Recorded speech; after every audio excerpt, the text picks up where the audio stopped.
5 I don't know ভাই।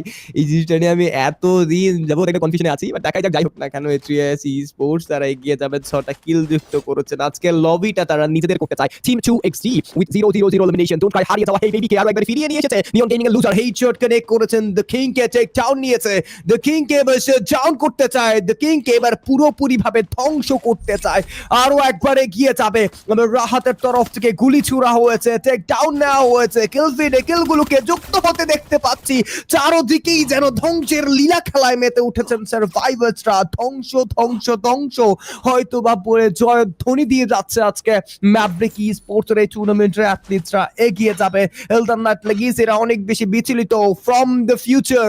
এবার ফিউচারে তারা কতটুকু ভালো পারফর্ম করতে পারে প্রশ্ন থাকছে। আর সেই সাথে সাথে আনসারটাও পেতে চলছি দ্য রেড হকস সেরাদের সেরা the team Bangladesh the dominator. I know that they lead in domination always and always but এগিয়ে যাবে এবার রোস্টেড গেমিং এর সার্ভাইভার্সরা। আজকে জানো আমরা 14 এর কমতি দেখতে পাচ্ছি। অনেকেই বলছেন ভাই আজকে কমেন্ট বক্সে নজর দেওয়া আই থিংক হয়ে উঠবে না, কজ আজকে কমেন্ট বক্সে নজর দেওয়া মানে স্ক্রিন থেকে চোখ সরানো হয়তো বা কিছু ম্যাজিক্যাল মুভ আমরা এই জায়গা থেকে লিভ করতে পারি, হয়তো বা মিস করে যাবো। এন্ড ফুয়াদকে বা টেক ডাউন নিতে চেষ্টা করেছে রোস্টেড গেমিং এর সার্ভাইভার্সরা। বাট বোধহয় আই ডোন্ট নো যে ফরদিনের কমতি বা ফরদিনের শূন্যতা রোস্টেড গেমিং রা কতটুকু ভালোভাবে আজকের ব্যাটল ফিল্ডের ব্যাটেলগুলো ইনিশিয়েট করতে পারবেন। বাট চেষ্টাটা চালিয়ে যাবেন। স্ক্যারি স্নাইপার অ্যাথলিট চেষ্টা চালিয়ে যাবে। বাট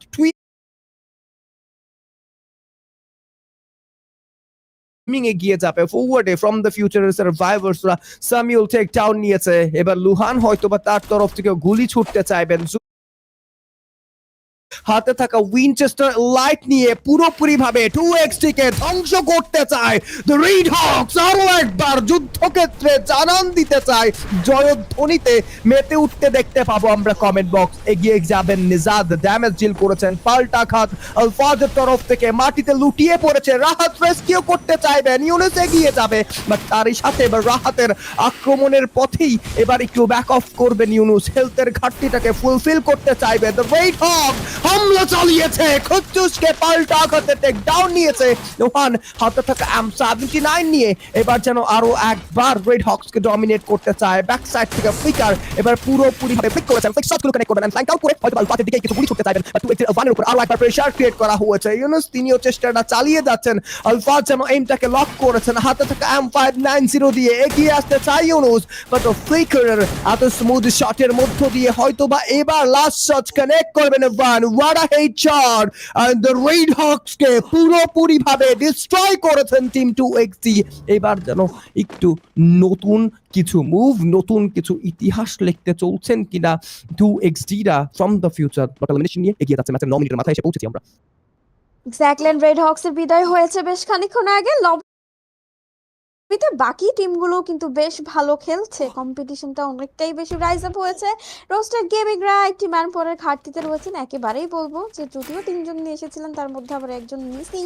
নেটওয়ার্ক ডিসকানেক্টিভিটির শিকার হয়েছেন নিয়ন গেমিংদেরকে। এই মুহূর্তে দেখা যাচ্ছে লোহান লুজার শান্ত অ্যান্ড নোবেলের সাথে অলরেডি তারা ভালো একটা জোন সাপোর্ট নিয়ে কিন্তু অপেক্ষা করছেন ক্লক টাওয়ারের দিকে। তবে হ্যাঙ্গারের দিকে কিন্তু A3S স্পোর্টস তাদেরকে দেখা যাবে। গুড্ডু ওখান থেকে কিন্তু খানিকটা ভিশন প্রোভাইড করতে চেষ্টা করবেন।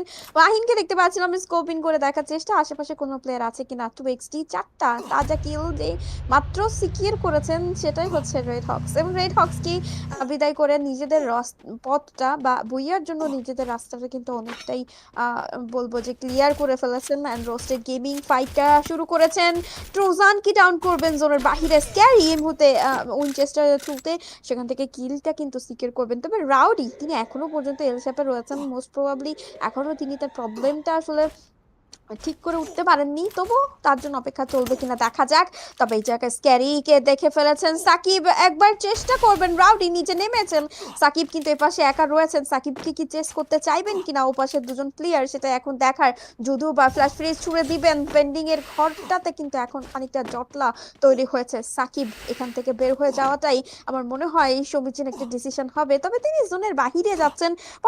রিভাইভের জন্য একটা সুযোগ তিনি নিতে চাইবেন। যেহেতু পাশে বিকেল দেখতে পেরেছেন সো বিকেল নিয়ে মুভ করার চিন্তাটা আসতেই পারে তাদের মধ্যে। তবে অন্যদিকে রোস্টেড গেমিং কিন্তু রিভাইভটি কমপ্লিট